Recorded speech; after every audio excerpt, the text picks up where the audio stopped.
ঐতিহ্যবাহিত পাথরচাপুরি মেলা আজ শুভ উদ্বোধন। সিউড়ি থানার অন্তর্গত হজরত দাতা মেহবুব শাহ দরগায় চাদর চড়িয়ে শুভ উদ্বোধনের সূচনা করেন বীরভূম জেলা সভাধিপতি কাজল শেখ। এই জেলাকে কেন্দ্র করে দেশ বিদেশ থেকে বহু পর্যটক ও পুণ্যার্থীরা ছুটে আসেন এই মেলায়। বাউল ফকিরের এই মেলা সর্বধর্ম সমন্বয়ে গড়ে উঠেছে। বিভিন্ন সাংস্কৃতিক অনুষ্ঠান চলবে প্রায় 10 দিন। যদিও এবারে রমজান মাস চলছে, তা সত্ত্বেও পুণ্যার্থীদের ঢল নেমেছে দাতা বাবার মেলাতে।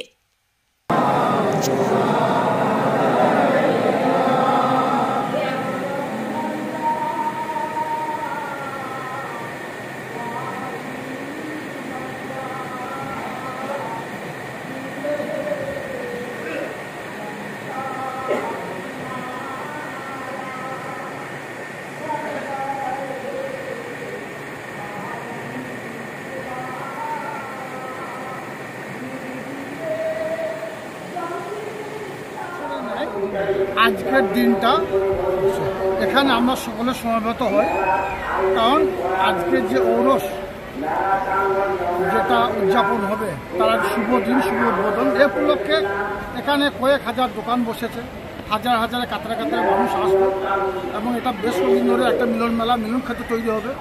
এখানে হাজার হাজার কাতারে মানুষ আসবে, সেটা শুভ উদ্বোধন দান করবো আজকে সে উদ্দেশ্যে হযরত দাতা মেহবুব শাহ ওনার দরবারে আজকে মিলন মেলার শুভ উদ্বোধন অনুষ্ঠান। আজকের এই মনোরম পরিবেশে উপস্থিত থাকতে পেরে নিজেকে ধন্য মনে করছি এবং ওনার দরবারে এসে সর্বপ্রথমে নতমস্তকে ওনাকে আমি শত সহস্রাধিক সালাম নিবেদন করছি। মঞ্চবিষ্ট আছে। স্বাধীন ভারতবর্ষে আমরা বসবাস করি। ভারতবর্ষ হলো বিভিন্ন জাতি, বিভিন্ন ধর্মের একটা মিলন ক্ষেত্র, একটা মিলন ভূমি।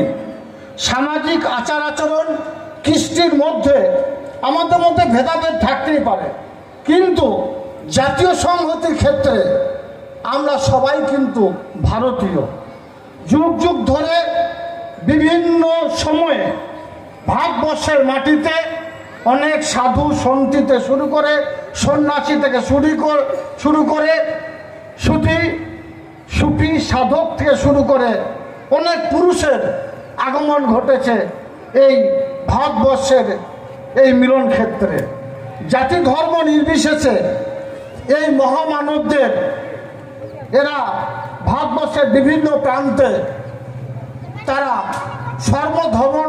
ধর্ম সমন্বয়ের মানুষের কথা তারা বলে গেছেন। তারা দেশ বিদেশ পরিভ্রমণ করে জ্ঞান অর্জন করে এসেছেন এবং তারা তাদের সুবিধা মতো ভারতবর্ষের বিভিন্ন স্থানে তারা অবস্থান করেছেন। তারা আধ্যাত্মিক জ্ঞানে পরিপুষ্ট ছিলেন।